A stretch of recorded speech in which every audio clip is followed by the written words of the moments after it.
Zeus, your son has returned! I bring the destruction of Olympus!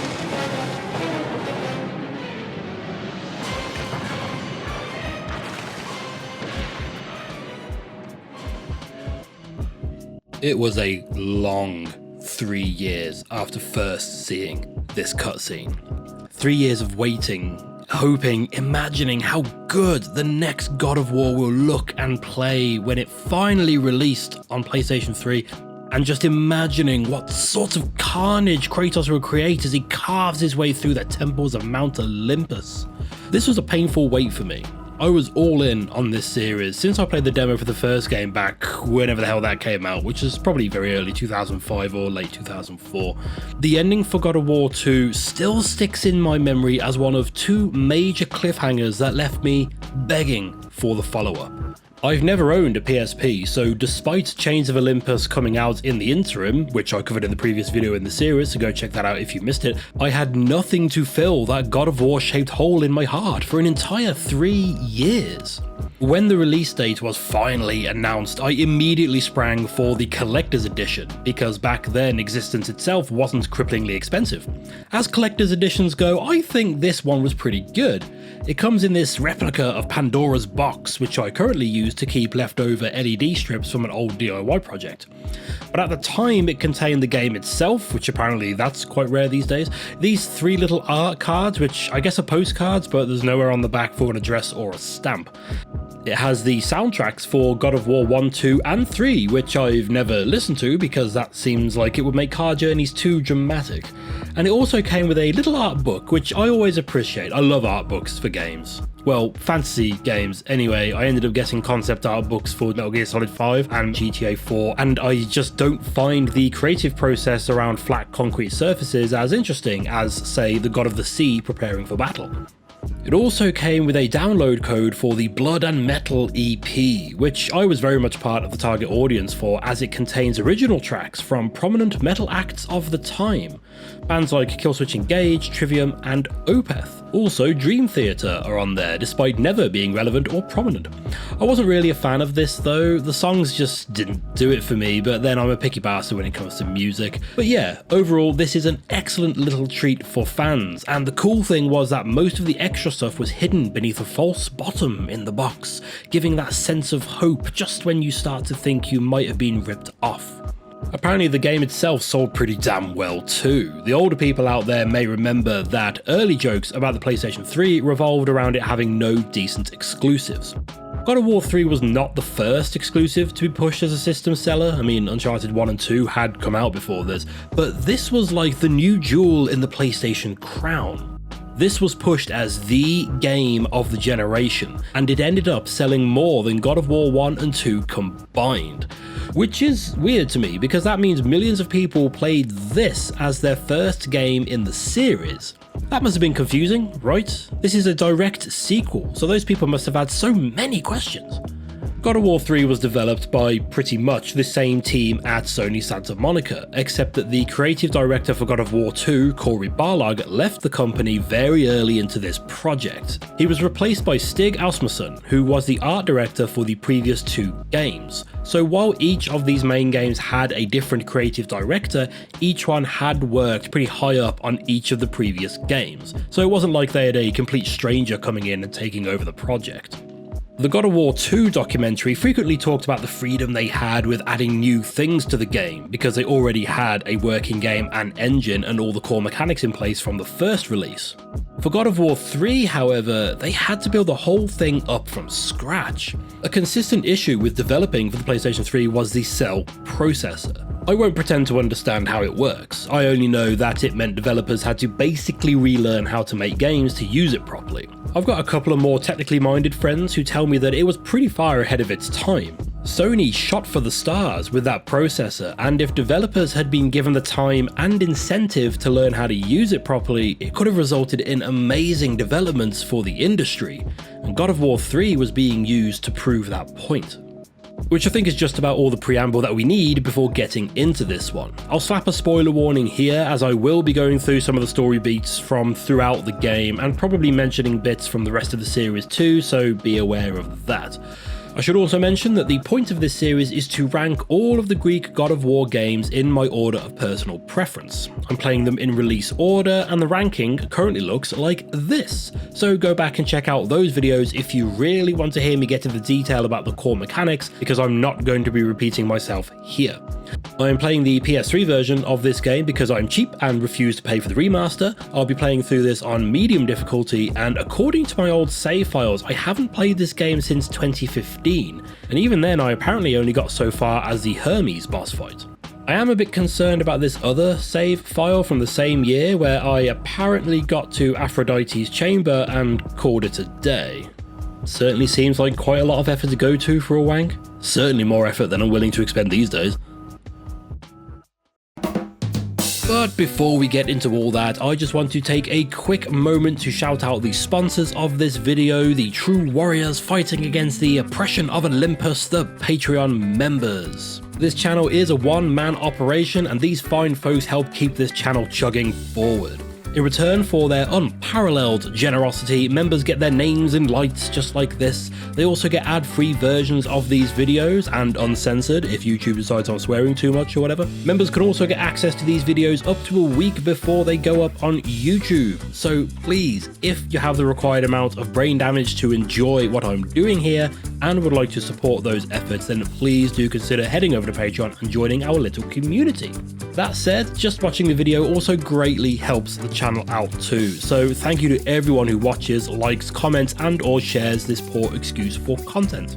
With all of that mushy stuff out of the way, let's have a look at one of the most violent family reunions in history. In my other God of War videos, I went through the game stage by stage and discussed whatever popped up as we went. The thing is, with this being the fourth video on the series, the minute-to-minute gameplay is basically the same across these games, so I'm not going to do that. In any given room, you will either be jumping between platforms, maybe climbing some surfaces, and either killing a load of monsters or pushing heavy blocks around. I've long held the opinion that if you like one of the Greek God of War games, you will like all of them to some degree. If you wanted some in-depth discussion about the combat and traversal systems, then please do go back and watch those other videos covering those games, because I just don't see the value in covering all of that stuff again. But while the core gameplay elements aren't really worth getting into here, there are plenty of differences that make this game vastly different from the games that have come before it. The most important and obvious difference is just how damn good this game looks. And not just compared to the older games, because obviously this looks amazing in comparison, but I still think this looks the tits today. Like I said, this game can be used as an example of what the PlayStation 3 is capable of producing, and they were able to take that huge sense of scale that the series is already known for and escalate that to a level which I honestly don't think has been matched since. Let's look at the opening scene, for instance. Kratos is walking around on Gaia, who is then attacked by one of Poseidon's seahorse tentacle things.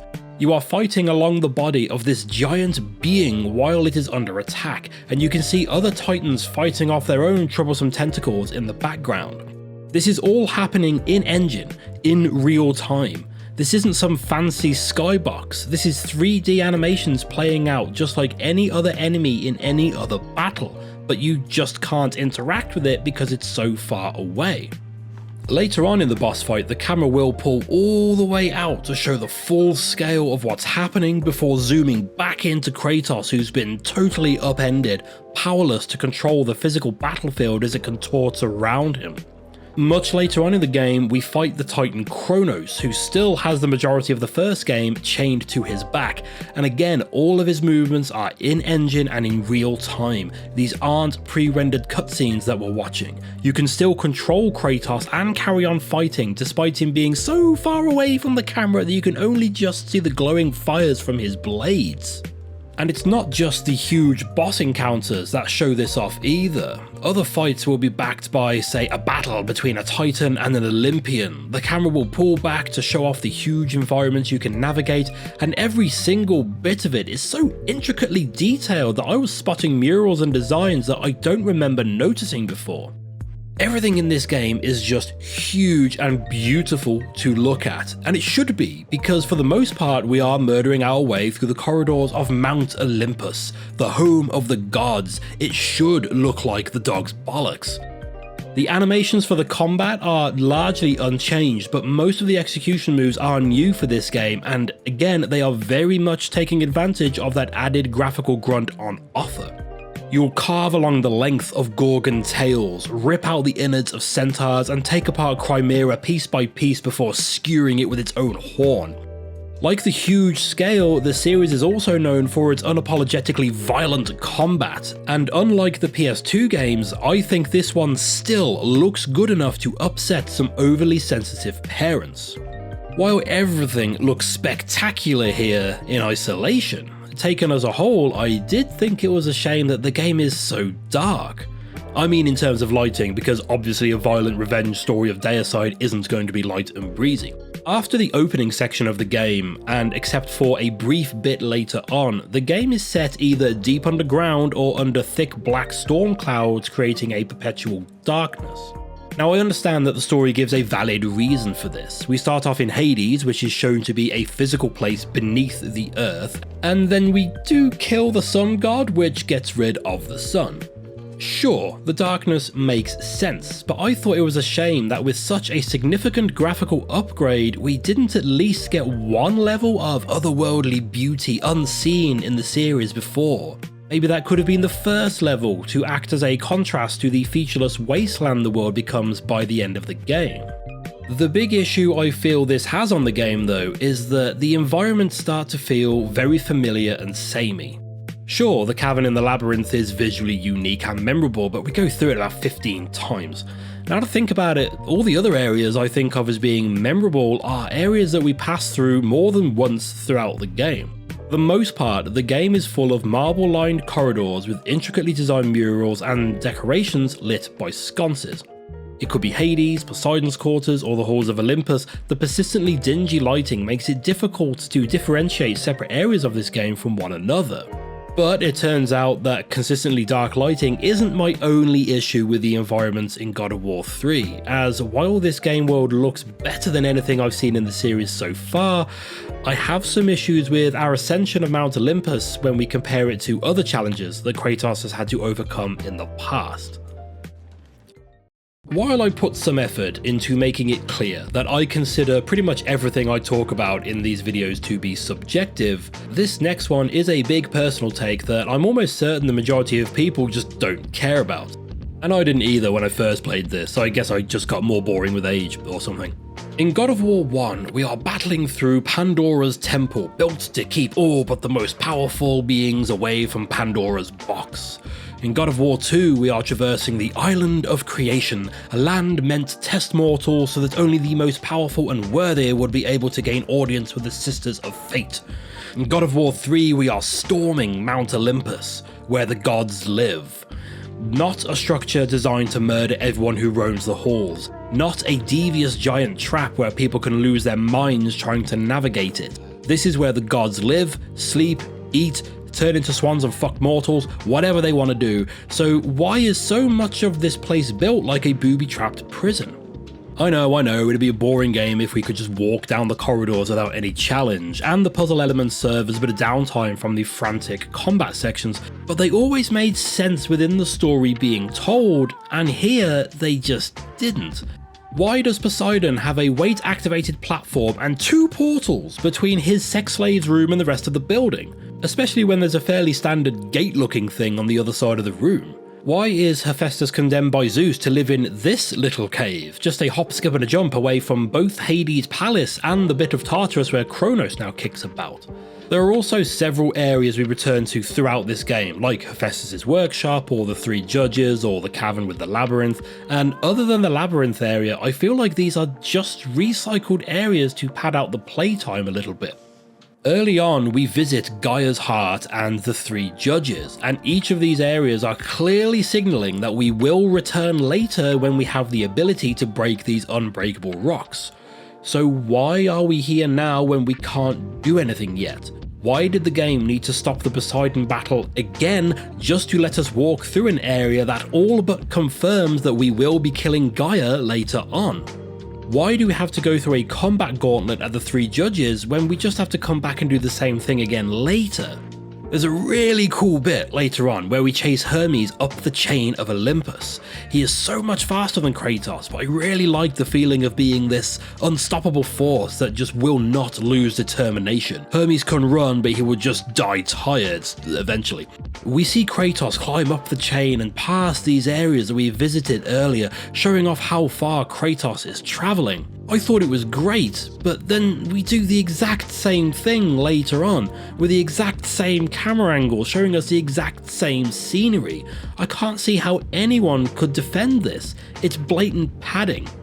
While we're on the subject of reusing content, I was disappointed to see Pandora's box return as the MacGuffin. We start off being told to look for the Flame of Olympus, only to find that the flame contains the box which we need to open to kill a god. Again, they do kind of justify it with the specifics of the story, and they attempt to make the characters' depictions in the first game fit with their depictions in the rest of the series. It's revealed that when Kratos opened the box to defeat Ares, all of the evils were unleashed and they infected the gods, particularly Zeus, which is what drove him to try and kill Kratos for fear of being killed himself.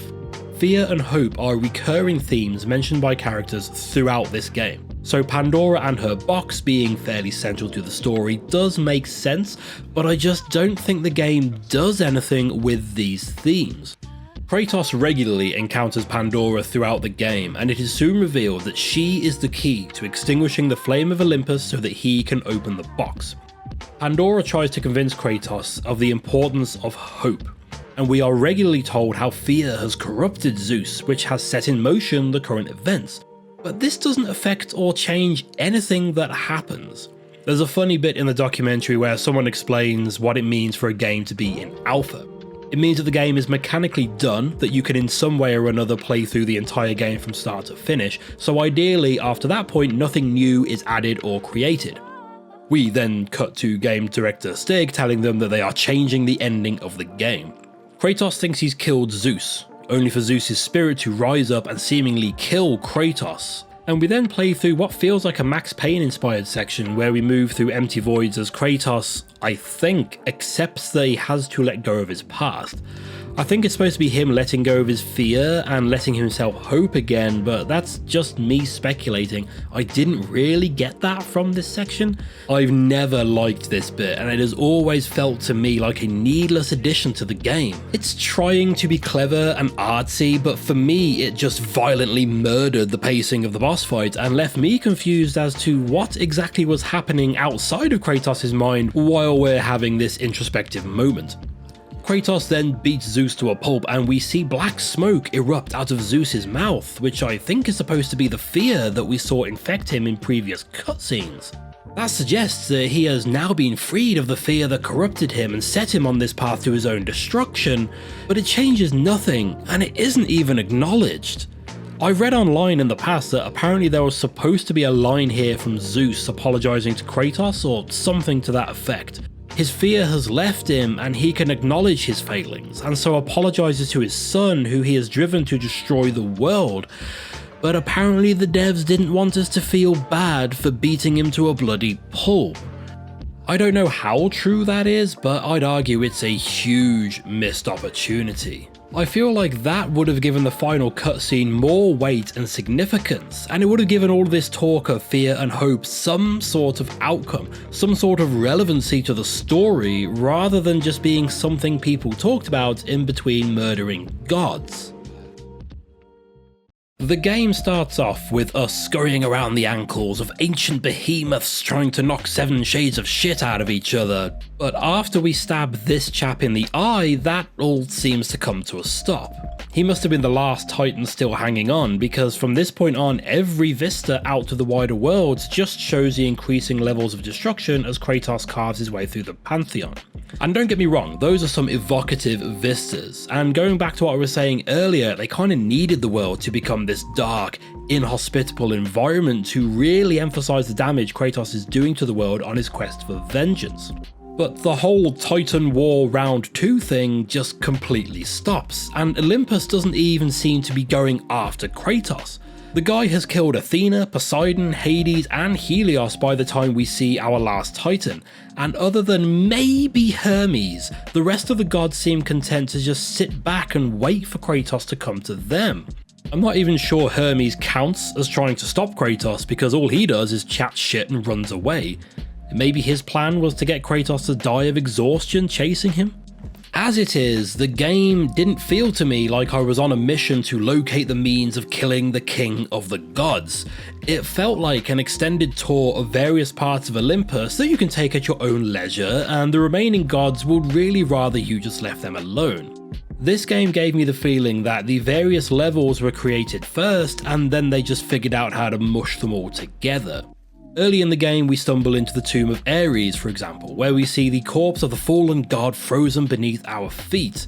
But this is just off a poorly maintained path halfway up the mountain, completely separate from everything else. Hephaestus' cavern is directly connected to Hades, Tartarus and Aphrodite's chamber, which is also directly adjacent to some vast gardens, which we reached by passing through Poseidon's chambers, which we discovered after falling through some sewers beneath the flame of Olympus. The level progression feels like they took the "and then this happened" design philosophy, rather than them thinking about connecting everything together to make it feel like a semi-real place where the gods live. I guess they didn't want to keep putting in cutscenes showing Kratos moving between locations, as that would have broken up the flow of gameplay and made them feel more like levels in a platformer or something, but I personally would have settled for a cutscene over having to fly up and down a stone shaft dodging debris 3 times. These bits are short, but they felt incredibly out of place and needless to me. Finally, on my list of major gripes is the characterization of Kratos. I feel like as the series has gone on, the focus has shifted more and more towards Kratos being an angry man over anything else. Compare Kratos here, who actively destroys the world for his own selfish needs and murders innocents for seemingly no real reason, to Kratos from the first game, who seemed upset that people were afraid of him and would rather run from him than accept his help. The first game shows Kratos seeking forgiveness and to forget his past, which just so happens to coincide with an opportunity for revenge. God of War 2 does have Kratos on a straight up mission of vengeance, but he then gives up and is ready to let himself die before being reminded that doing so would mean Zeus could torture his soul for all eternity, so he is forced to push on to kill Zeus. Here though, this is straight shouty violence. Kill everything, fuck everyone in multiple ways, and to hell with anyone who gets in the way. He even dismisses the suffering of the entire world to Athena. Let them suffer. The death of Zeus is all that matters. Which, I don't know, just doesn't track with how we've seen him in other games. I think this is a problem that many game series face, where the public responds strongly to a specific aspect of a release, and so the sequels focus on that element. Compared to this, God of War 1 shows Kratos almost as a victim, almost someone to be pitied. But people like me back then really enjoyed stabbing minotaurs in the mouth and pulling out Cyclops eyes, so the next game ramped up the violence and made Kratos more shouty, and this is just the next evolution of that. You like giant enemies and bloody gore? We've got the next gen version of that, baby! We've even removed the line of dialogue which might make you think about all this, so have at it, get those gods! They do try to humanize Kratos through the character of Pandora, a creation of Hephaestus who Kratos starts to see as his daughter. Thing is, this just didn't feel earned to me. I just did not buy that Kratos would give a shit about her just because she reminds him of the daughter that he killed. Several games and films do this, where they add a character and tell you that the protagonist cares about them, so when they die, that would be a sad thing. But we barely spend any time with Pandora, and Kratos has been so carelessly destroying all planes of existence around him, which I assume also includes Elysium where he knows his daughter is, that I just do not believe that he would be willing to give up on his quest for vengeance after how far he has come just because this anthropomorphic key reminds him of his kid. I was surprised to find myself not getting along with the story or the world building in this game, as these are not opinions I remember having during my last playthrough all those years ago. But luckily the game is still great to play, and I honestly feel like the combat has reached an absolute peak for the series here. I mean, I've still got 2 more games to get through, but as it stands, I think that this is the one to beat. So, let's talk about the weapons. I don't need to talk about the Blades of Exile. You've probably played a God of War game before, so you know how these handle. There's little tweaks and changes to them between the games, but they're largely the same deal. A very versatile weapon that can handle crowds of enemies pretty well. On top of more details in the world and more bosses than any other game in the series, God of War 3 gives us the biggest range of new weapons, powers, and tools to use when murdering our way through the rulers of the natural world. First off are the weapons, which I was surprised to find myself using all of them on a fairly regular rotation throughout my time with the game. First up are the Claws of Hades, which I found to be great at dealing with groups at close range, particularly when you're surrounded. A key difference with powers in God of War 3 is that they are tied to your equipped weapon rather than being mapped to a specific button, and the power of the claws will summon a spirit from Hades to fight alongside you for a little bit. It could be an archer or a soldier, or perhaps something ungodly like a Cerberus or a Chimera would be more preferable. Next up are the Nemean Cestus, a double fist weapon following the single-fisted combat of the Gauntlet of Zeus from Chains of Olympus. 2 is always better than 1, and these things felt like a shotgun with a very narrow spread. These are required against certain enemies as they are the only thing that will break the onyx stone that we keep seeing all over the place, and some enemies have shields made of it. The power for this one is a big smash on the ground, which feels more like step 3 in the standard procedure of killing someone with these, but sure, make me drain magic to do this. Finally, we have the Nemesis Whip, which I never really used to bother with in my older playthroughs. It comes fairly late in the game, by which point I was usually pretty comfortable with the other weapons and had them heavily upgraded, so I never felt the need to divert upgrade materials into this thing for that last stretch of the game. That changed this time though, and I gave these a fair shake, and while I was often confused as to what was going on due to them not really standing out amongst the dimly lit carnage, they seemed to excel at launching even the bigger enemies up in the air and juggling them for a bit. I managed to upgrade them a fair bit too, because while this game does not have a new game plus, which is criminal, but due to the weird level design I can understand why, you're given upgrade points in spades, so I was able to fully upgrade almost everything before the end of the game. Power of the Nemesis Whip reminded me of the Kratos power from God of War 2, electrocuting enemies and stunning them for a little bit. Something I complained about in God of War 2 was that the extra weapons in that game specialised in a style of combat that could already be satisfied by the blades of Athena. The weapons here though each offer different playstyles and tactics that are viable and advantageous in different situations, which meant I actually wanted to use them all at various points. I just wish there was more visual variety with them. Maybe someone on the design team has a chain or whip fetish and just went to town, but even the fucking giant stone fists have little chains that pop out the front to slam their little balls into oncoming monsters. It'd be nice to have something else to look at other than more chains again. They also changed the rage ability for this one. Previously, Kratos has seemingly set himself on fire and dealt significantly more damage while taking less for a limited amount of time. Here though, activating the rage meter equips Kratos with the Blades of Olympus and turns the screen red. I assume he deals more damage while taking less again, but honestly I couldn't tell you for certain. I was more distracted by trying to actually hit the specific enemy I wanted dead. Each swing of the blade throws Kratos across the arena, which makes it difficult to land multiple hits on the same target, which might be the very monster that caused me to activate this ability in the first place. The rage mechanic worked so well in the last 2 games, so it's frustrating that they made it worse in this release. It wasn't broken, it didn't need fixing. In previous games, we've had gods and titans granting us powers to use against our enemies, but none of them are really on speaking terms with Kratos at this point, so on top of the powers we get with the weapons, we also get some tools to use too. We have the Bow of Apollo, which is our ranged attack for this game, and to my mind is the best ranged weapon in the entire series so far. You can fire it as quickly as you can press the button, or you can charge an attack to set some twats on fire. Next up we get Helios' head, which we need to light up dark environments and reveal secrets around the world, some necessary for progression and others that just upgrade your maximum capacity for health, magic, and new to this game, bow and arrow usage. Finally, we get the Boots of Hermes, which again are required to traverse some areas by running up and along walls. You can also run into enemies to kick them up in the air, but I never found this to be of much tactical use myself, though I'm sure someone who is actually decent at this game will be able to do all sorts of cool tricks with these.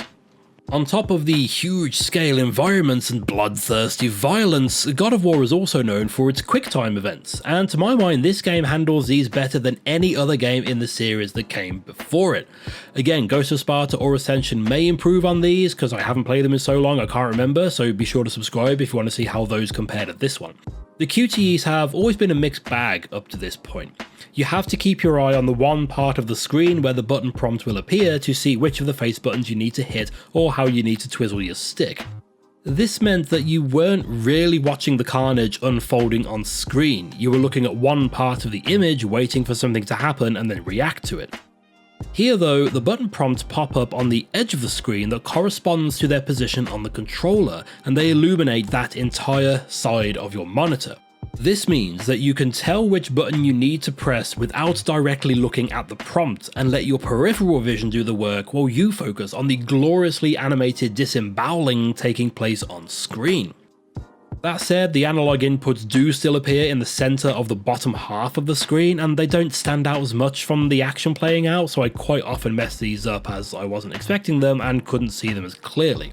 Still, I think this system is the easiest to read in the series so far, which I feel makes these interactions more forgiving, but without increasing the timing window to hit the right button. A recurring issue I've had with these games is their tendency to have some combat encounters drag on for too long. To have just a few too many ways of enemies spawn in to keep the fight going beyond the point where it's any fun. There are still a couple of instances of this sort of thing present, but just not to the same extent as God of War 1 or 2. There are no rooms that you need to clear before the floor drops away, or rooms with moving floors and wall spikes full of bats. There are no seemingly endless corridors of death with no healing options either. There were still some instances where I thought I was finishing the fight only for another pair of fucking minotaurs to spawn in or something like that, but enough enemies tend to drop health when executed that it was more annoying than it was infuriating. There is also that one room where spikes pop out of the floor and the whole room rotates. That one did take me a few attempts, so that was mainly due to not being able to reliably grab hold of a harpy when I needed to. So the game looks amazing. Combat is better than it's ever been, and as far as I'm concerned, the puzzles are your standard God of War block pushing and lever pulling actions that don't do anything too exciting. So what else is there to talk about in God of War 3? Alright, there are a couple of bosses to kill, aren't there? When I'm writing these videos, one of the key things that I hope comes across is that I'm not here to shit all over games that people love. I talk about the things in these games that I love, and the things that I don't love, or sometimes even hate, like Kratos having about as much poise as a chocolate teapot on Easter Sunday. In the years since this game is released and been re-released, the boss battles have taken on a sort of mythological level of awe all of their own. Like any good FromSoft game, the bosses of God of War 3 are seemingly the only thing many people really talk about when discussing it, so I thought we could have a bit of fun and cause some arguments by doing a little boss ranking inside of this series ranking video. So let's hit these guys in order and add them to the list, which means we start with Big Wet Boy Poseidon. I'm actually not a fan of this boss fight. You don't even fight Poseidon directly, you instead hit the claws digging into Gaia until they're let go and dodge the attacks every so often until the QTE triggers and you can rip him out of his little enclosure thing. Mechanically, I found this pretty tedious, but the sheer spectacle of this encounter is unlike almost anything we've ever seen before or since, or at least anything I can remember off the top of my head anyway. The camera shoots all the way out to show Gaia in the throes of pain as the tentacles pierce through her body, and the camera zooms right back in again to show you upside down and still swinging at those claws. Then you leap between the tentacles and launch yourself into Poseidon himself for possibly my favourite ending to a boss fight that I've ever seen. I don't think they handled the Zeus fight too well, and we'll get to that, but this should have been saved for the big dog. Showing a boss being beaten to death from their point of view is a stroke of genius, and this part where you thumb his eye socket is burned so deeply into my long-term memory that I sometimes shout out L3 and R3 when I climax. This whole scene perfectly shows off the brutality that they are going for with this game, and this in particular is my second favourite shot of the game. We'll get to my favourite eventually, don't worry. So yeah, this is a fairly tedious fight scene that is elevated so highly by the visuals and the ending that it shattered the glass ceiling and pierced the moon itself. I'll put this in the middle for now because it's the only one and it will probably move as we add more. Next up is Hades, and like with most of the bosses on this list, the visual impact really does elevate this experience, but this is definitely a step up in terms of combat for me. Before the fight starts, you are stood in this dark void, with the only illuminated spot being atop a stone image of, I assume, Persephone, the queen of Hades that you killed in Chains of Olympus and whose coffin you've just used to smash your way in here. Hades then berates you and lists off the reason he hates you, which is mainly for killing his niece, brother, and missus. He then emerges from the black and tries to rip your soul from your body. After this, it's a straight one-on-one fight until you start carving chunks of flesh off the big lad, and then you have to stop them sliding back to him like some sort of fleshy T-1000. He will then start summoning chains that I think will instantly kill you, and after you rip off some more flesh, the arena splits in half and you have this tug of war section where you have to stop yourself falling into the river Styx in the middle, which will kill you instantly, all the while twatting him with your one free blade whenever you can. You then steal his weapon and fight him while he's stuck in the middle of the arena, and I enjoy fights like this where you can swing over to the other side to avoid damage and get some free hits in. You keep hitting him until you can rip his soul out of his body and he gets carried away by the souls in the Styx. Again, excellent presentation and an interesting and unique boss encounter that mixes up the gameplay styles and keeps you on your toes without feeling like bullshit. This one goes above Poseidon. Next up on the list of gods that need to die is Hermes, and I'm not sure this one even counts as a boss fight. First of all, let's quickly talk about his character. I played through Ragnarok for the second time at the end of last year, and Hermes felt like a prototype version of Heimdall. Cocky twat with a face that is just begging to be introduced to a brick at high velocity. Thing is, this isn't really a fight, it's a chase sequence. It starts off as possibly the slowest chase sequence in history as we clamber up this impossibly large chain that we've just seen him sprint up in seconds.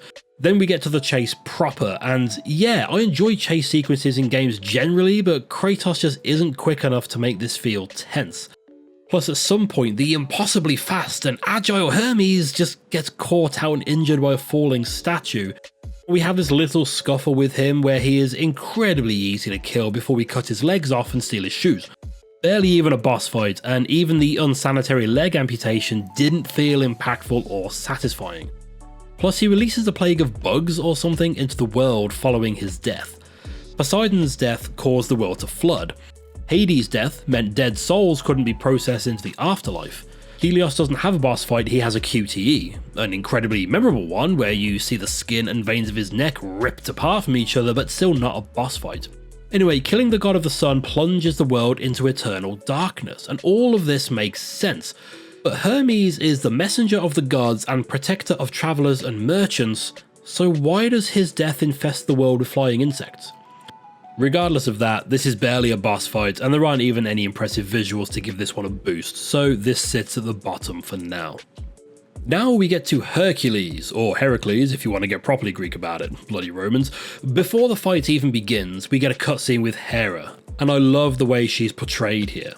I've always enjoyed the Greek myths, and I think part of that is being taught the basics about them at a young age, like who Zeus and Hera are and all the main gods. But as you get older and start looking at the actual myths, you realise that everyone hates each other and they're all just a bunch of violent, incestuous bellends. So seeing Hera as a grumpy drunk is very fitting for someone married to the brother that they hate, and I very much enjoyed this take on her. But then we have Hercules himself, voiced by the guy that played Hercules in the TV program, which is just a bit of interesting trivia rather than adding anything impactful to the experience. Earlier I said that this was my second favourite shot of the game. This is my first. The expression, the posture. This is beneath Kratos. This is a waste of his time. What bullshit has he got to deal with now before he can get on with his day? I just love this, it says so much in such a short shot. Hercules is jealous of Kratos due to him being elevated to godhood and is happy to finally be able to fight him. The fight itself does contain one of my least favourite types of boss fights, ones where they just send in lots of minions to kill you. I just think it shows a lack of confidence in your boss, so they just add extra dudes as a means of increasing the challenge while not having to do anything to the boss themselves. I find this sort of thing especially annoying in these games, as Kratos' attacks are interrupted by a single hit, regardless of how deep you are into the attack animation. You eventually defeat all of his minions and gradually whittle down his health and then slam him into the spiky bits of wall, ripping off his pieces of armor as you go until you get his Nemean cestus, at which point you use them to turn his strong jawline into a fine paste before smashing your way through the floor into the sewers. There was a fun ending to this one, and not a lot of visual spectacle to elevate it too much, and once the little enemies stopped spawning in, I thought it turned into a fairly fun engagement. So let's put it here, between Poseidon and Hades. Next up is Kratos, the guy who is carrying the majority of God of War 1 on his back. Like Hermes, I'm not sure whether this really counts as a boss fight, as you barely damage him directly. This is more of a series of fights against smaller enemies while you clamber around the Titan and blind him every so often. That said, I didn't find any part of this to be as tedious as hitting the claws during the Poseidon fight, and the visual spectacle of this is just through the roof. And not just through that roof, through every celestial ceiling that there is and into the sun, which then explodes and causes the heat death of the solar system. My PS3 is currently being held together by sticky tape and positive thinking, and it was chugging throughout this fight as there's so much going on here.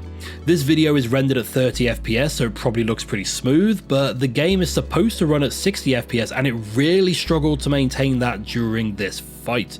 So while the visual spectacle does all the heavy lifting here, this was a more enjoyable experience than Poseidon, so it goes here. Plus that bit where you rip his fingernail off always makes me wince. And next up is this giant scorpion thing. What the hell is this? We've been fighting literal gods this whole time and now we have to fight a scorpion made of ice? This screams filler boss to me, and I had no fun fighting this thing. I just kept jumping over to its legs and getting enough hits in until it runs away, and it will run away a lot. Then they threw loads of other scorpions in too, which is a cheap tactic like I mentioned earlier, but they do at least drop health orbs when you kill them, so there is a tactical advantage to them, I guess. Still, this is a boring fight with just some random creature, but it is at least a boss fight, so it goes above Hermes.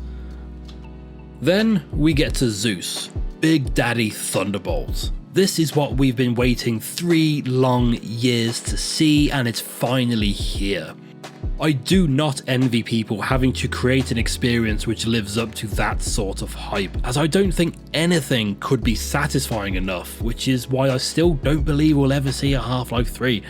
The fight is in several stages, which I could almost do another ranking list for, but let's not take the piss, I'd like to get this video finished before Christmas. We start off in a 2D fighter style scenario, which I personally think is the strongest part of the fight. This is great, and the combat system here works surprisingly well in a 2D environment. After enough of a beating, Zeus runs outside and we start fighting again in the rain, which might be a callback to the fight with Zeus at the end of the last game. As we do battle, the camera starts to slowly pull back and get further away from the combat, and then we see that Gaia is still alive as she lunges up and drops both Kratos and Zeus into her body for some reason. We then have a fight next to her heart, and I got stuck on this bit for a while. Hitting her heart drops health, and during the fight Zeus will attach himself to this to heal up. Throughout the fight he will spawn in copies of himself, which I think you can instantly kill if you parry them. This bit is fairly straightforward, but is one of those instances of a fight going on for too long and me just wanting it to end. Like, I've got it, I figured this out, I've got it down now, how much longer do we have to keep doing this for? We impale Zeus onto Gaia's heart, killing the Titan and seemingly Zeus. His spirit then pops up and we have that weird section inside Kratos' head I talked about earlier. This isn't part of the boss fight at all, but it is a necessary step between parts of the fight, and it sucks. It slams the pacing down to the ground and stomps on it a few times with dirty boots. I've never liked this section. I still don't like this section, and I think they really missed the mark by including this section. We snap back to reality, where luckily there is still gravity because they didn't have a god for that yet, and we get this cool bit where we play as Kratos from a first person perspective, which makes me wonder how the hell he doesn't get dizzy using those blades all the time. This is essentially a quick time event though, and I'd be interested to know if it's even possible to fail this section. We then chuck our blades to the ground to finally throw hands with Daddy, and we see what I assume to be his fear escaping his body before we get a prompt to smash circle as if it's the like button on this video. Kratos then pummels the king of the gods and father to pretty much everyone until the screen is covered in so much blood that you can't see anything.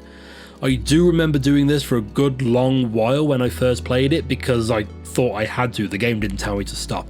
I didn't realise this would just sort of keep going until I stopped pressing it. So yeah, very strong start, mediocre middle with an awful break in the action between that and a pretty interesting ending.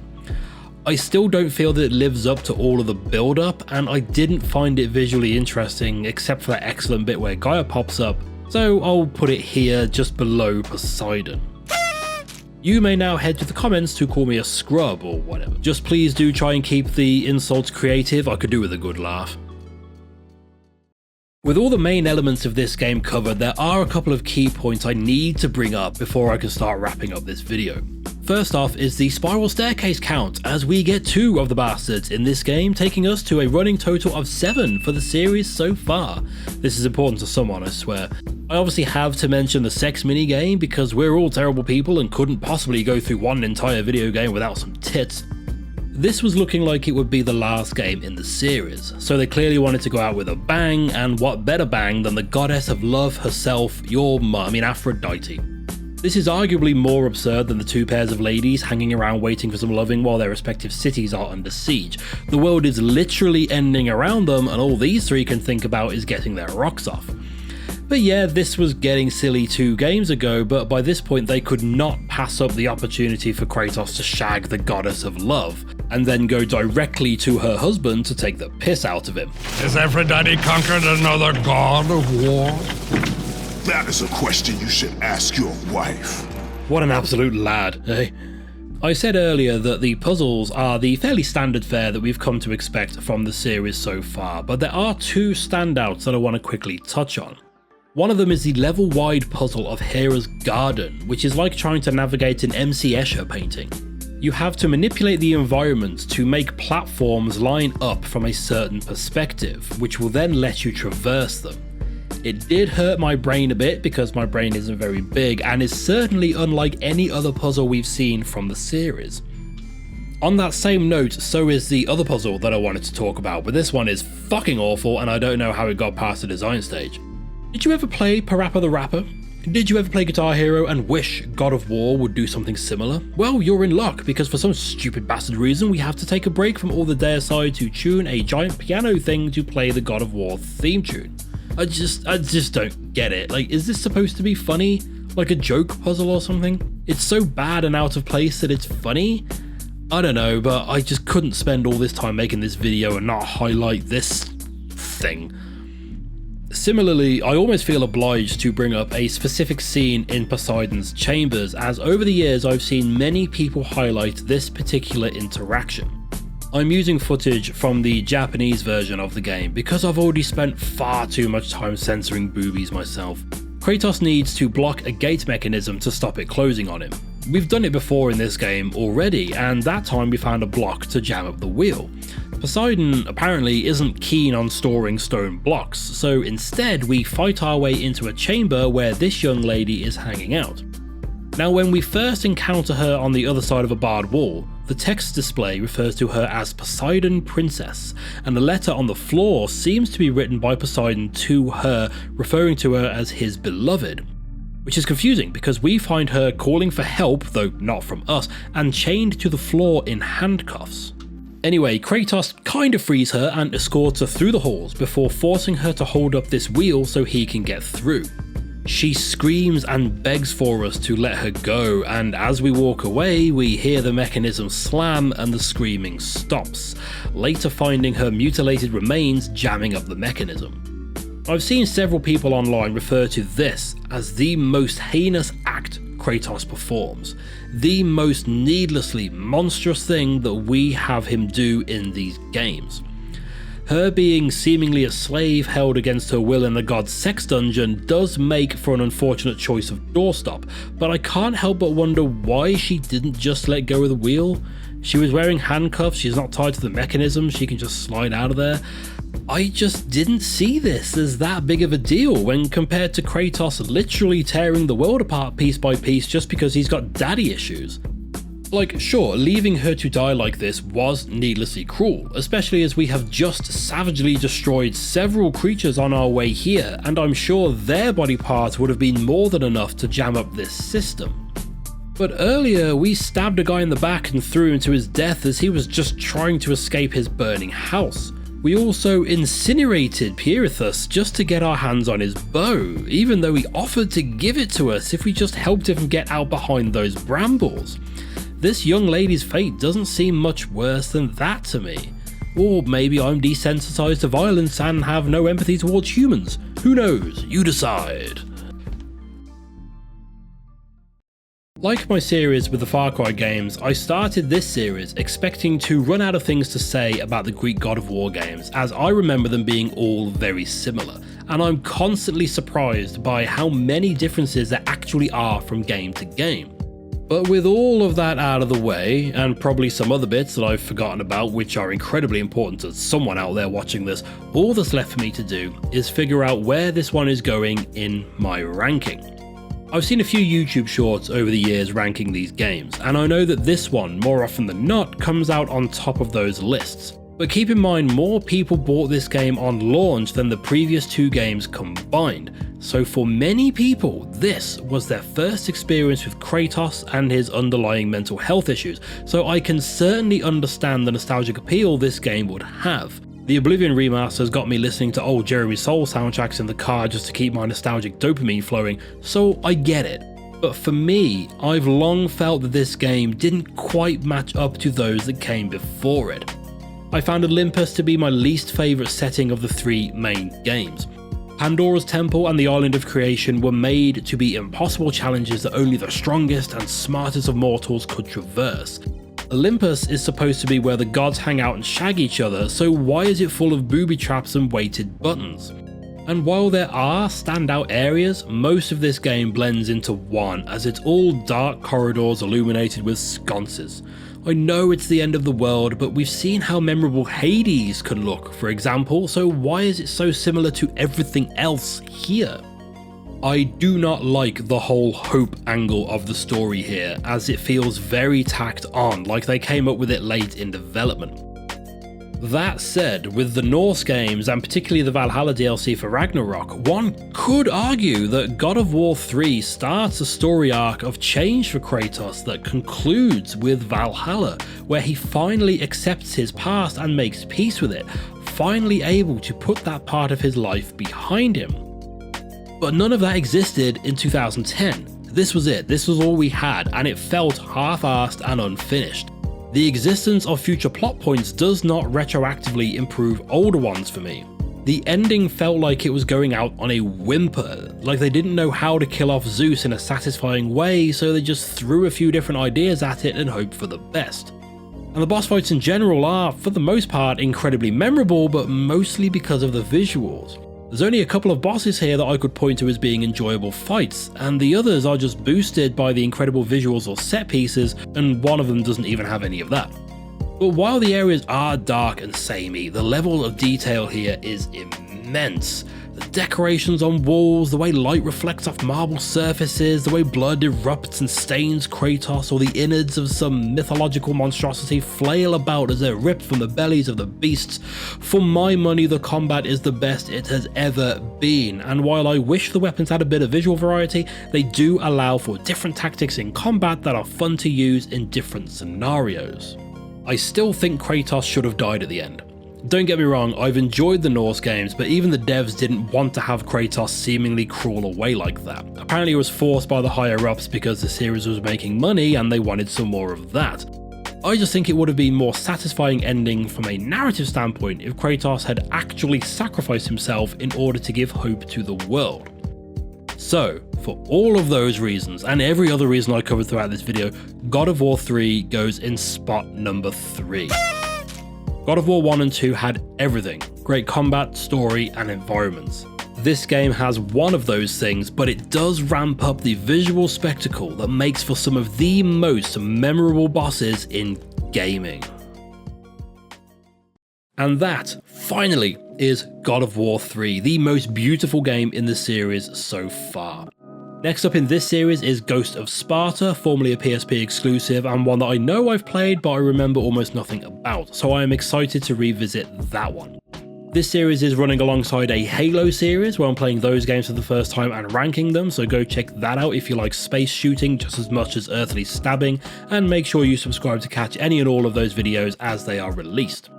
Once again, a huge thank you to the Patreon members for directly helping this channel keep chugging forward. I've started to look at cloud storage for all this game footage I've been collecting over the last couple of years, and it's only because of these generous bastards that I'm able to even consider that. So thank you so much to all of the names you can see here.